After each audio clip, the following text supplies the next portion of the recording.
A very good morning, students. In the previous class, we have completed our exercise 1 and 2 of chapter 3, that is subject and predicate. Okay, now we are going to start our next topic, that is sentence structure.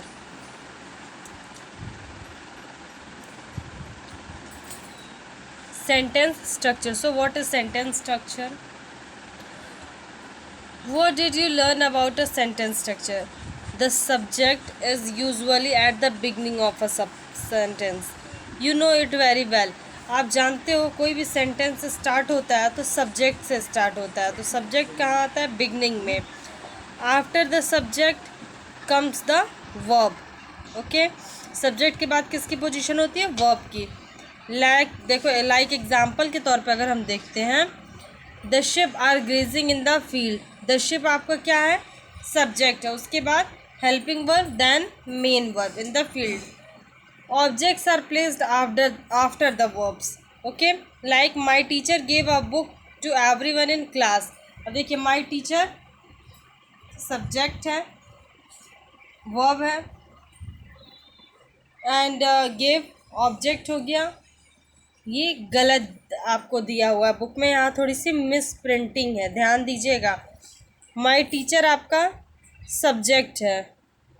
Okay, give आपका main verb है. Main verb बोलो या तो verb बोलो, और book क्या है? Object है. ठीक है ना, थोड़ी सी मिस प्रिंटिंग हुई है यहाँ पे. No, subject and objects are noun और प्रोनाउन. सब्जेक्ट और वर्ब्स जो होते हैं ना, सब्जेक्ट और ऑब्जेक्ट की अगर हम बात करते हैं तो ये सब जनरली नाउन या प्रोनाउन ही होते हैं. एक बात और, सब्जेक्ट के जस्ट सबसे पहले बिगनिंग में किसी भी सेंटेंस के सब्जेक्ट आता है. सब्जेक्ट के जस्ट बाद की जो प्लेस होती है वो वर्ब की होती है. अब वो वर्ब अगर हेल्पिंग वर्ब और मेन वर्ब दोनों दिया है तो हेल्पिंग वर्ब पहले आएगी, और अगर हेल्पिंग वर्ब सब्जेक्ट में सेंटेंस में नहीं दिया है, जैसे कि प्रेजेंट इंडेफिनिट का या पास्ट इंडेफिनिट का सेंटेंस है, तो वहाँ पे मेन वर्ब आएगी. ठीक है, कहने का मतलब सब्जेक्ट के जस्ट बाद की प्लेस वर्ब की होती है. नेक्स्ट एक्सरसाइज देखिए, exercise 3. Look at each underlined word और phrase in each sentence. Say whether they are subject, verb और ऑब्जेक्ट. ठीक है, आपको ये बताना है कि जो अंडरलाइन वर्ड है ये सब्जेक्ट है, वर्ब है या ऑब्जेक्ट है. It is great fun, object है. There are 29 days in February in a leap year, verb है. ओके,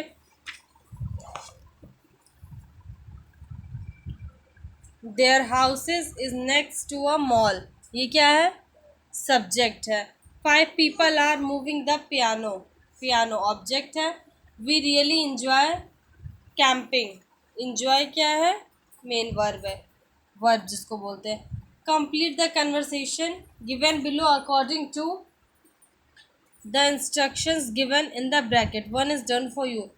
जुबीन एंड रशीद का कन्वर्सेशन है, यहाँ पे दोनों बात कर रहे हैं, आपको इसे कंप्लीट करना है. Hello Rashid, was it was is it that you have in your hand? Rashid, this is a medal. यहाँ पे ऑब्जेक्ट आपको फिल करना था. रशीद आपको फिगर में दिख रहा है, दो बच्चे हैं, एक जुबीन है एक रशीद है. तो जुबीन के हाथ में जुबीन ने रशीद के हाथ में कुछ देखा तो उसके पूछा, तो रशीद ने ये बताया this is a medal. Okay, ऐसे ही इसको कंप्लीट करना है. एक्सरसाइज 5 में underline the subjects and circle the objects. आपको अंडरलाइन करना है सब्जेक्ट्स को और सर्कल करना है ऑब्जेक्ट्स को. ऑल चिल्ड्रन लव दियर पेरेंट्स, जैसे पहला एग्जाम्पल के तौर पे दिया है. ऑल चिल्ड्रन आपका सब्जेक्ट है और दियर पेरेंट्स ऑब्जेक्ट हो गया. नेक्स्ट में देखिए, the vegetable seller is pushing his cart down the street. The vegetable seller क्या है? आपका सब्जेक्ट है. हिज कार्ट आपका ऑब्जेक्ट है. ठीक है, इसी तरह से आपको ये एक्सरसाइज भी कंप्लीट करनी है. So students, you have to complete exercise 3, 4 and 5. Okay, और एक खास बात और, आपको कोई भी एक्सरसाइज कॉपी में नहीं करनी है. ठीक है ना.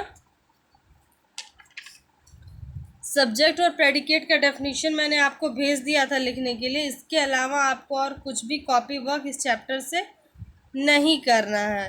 ठीक है, आपको मैंने एक्सरसाइज 2 कहा था कॉपी में करने के लिए ना। हाँ, एक्सरसाइज 2 इस चैप्टर का मैंने आपसे कहा था कॉपी में करने के लिए।